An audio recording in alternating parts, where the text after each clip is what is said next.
मुमोक्ष इच्छा दर्शन योग लिखा है। मुमोक्ष की क्या इच्छा है, क्या देखना और जानना चाहता है। उसके अंदर जो संशय भ्रम था, उस संशय भ्रम को भगवान के समकक्ष रखते हुए सद्गुरु के चरणों में अपने प्रश्नों को रखता हुआ और उन संशय भ्रम के प्रश्नों को रख करके अपने उनसे निष्कर्षित होना चाहिए, मतलब इनका निवारण होना चाहिए।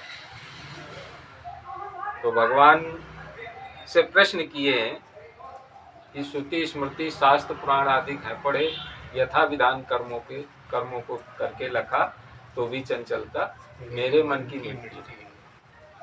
जैसा उनमें लिखा था और पढ़ा और वैसा किया भी, परंतु ऐसा करने के पश्चात मेरे अंदर जो संशय भ्रम था वो समाप्त न हुआ। वेदों में तत्त्वम असि ये जो शब्द वाक्य आए हैं, ये क्या है? देखना उसको कैसे, जो देखे वह कौन।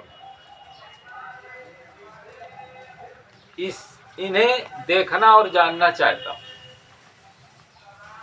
और जो देखने वाला है वो कौन है, और जिसे हम जानना चाहते हैं वो कौन।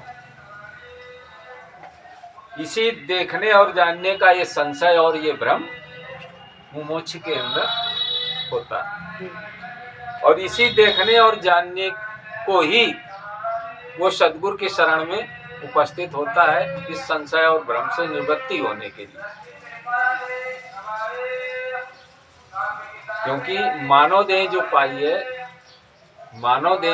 है, जीव जान आया इसमें जो काहे के लिए है? जानने के लिए। क्योंकि अभी तक सुभाष जी ने हमारे बताया कि कहां से कैसे आकर के मानव देह प्राप्त होती है और कैसे देवता बनता।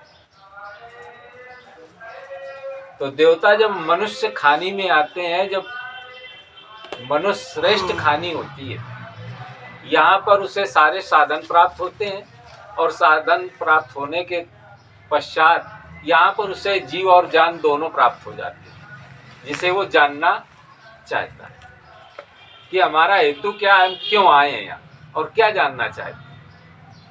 तो आए तो हम यही वादा करके थे परमात्मा से कि हम आपका ही भजन करेंगे, आपको ही जानेंगे। परंतु यहाँ क्या हुआ? उल्टा हो गया।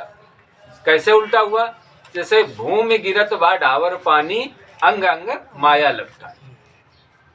जैसे आकाश से जब बूंद गिरता है तो कितना स्वच्छ और निर्मल पवित्र, हाथ में ऐसे ले लो तो उसे मोती जैसा जलता है। और जिस प्रकार से वो जमीन में गिरता है तो वो मैला हो जाता है। इसी प्रकार से मानव मात्र के जो बच्चा गर्भ में आता है, गर्भ में जब तक रहता है तब तक शुद्धता रहती है, और गर्भ से जैसे ही निकल के वो बाहर पृथ्वी को टच करता है, उसी प्रकार से उसके सारे आवरण उसके अंदर चपक जाते हैं। चपक क्या जाते हैं? हमारे आपके ही हैं वो चपकाए हुए। ऐसा है नहीं कि वो कहीं से लाया था, हमारे ही समाज के वो आवरण है जो चपकाए गए। उसको क्या बताया गया? ये तुम्हारे पिताजी हैं, ये तुम्हारी माताजी हैं। उसको समाज में जितनी पहचान बताई गई, बताने से ही वो जाना, बताने से ही जाना। और बताते बताते यहाँ तक वो मानने लगा, तो मानता ही चला आता है। तो एक जगह और बात आई है, क्या? नाचे नर मरकट की नाई, नाचे नर मरकट की नाई, सकल कर्म करिए और सकल कर्म कर थके गोसाई। मनुष्य किस तरीके नाच रहा है? जैसे एक बंदर, वो बंदारी जो होता है, एक बंदर को काहे के इशारे से नचाता है, लकड़ी के इशारे से। इसी प्रकार से हमारे मत पंथ समुदायों में ये जो नर बंधे हुए हैं, तो कैसे नाच रहे हैं?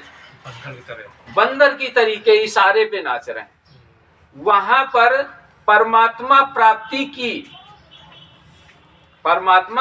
की कोई जानकारी नहीं है, परंतु अपने अपने दुकानें सब सजा के बैठे हुए हैं और मनुष्य को बंधन में बांध रखा है। और मनुष्य के अंदर अभी ये भी जागृति नहीं आ रही कि हम आए काहे के लिए और क्या कहां फंसे बैठे। जैसे कानपुर ये सामने दिखाई देता है और हम कह दें हमीरपुर से होते हुए और दिल्ली और आगरा बंबई ये है, ऐसे आओ आप, हो सकता है कि आप वहां तक ना पहुंच पाए। क्यों?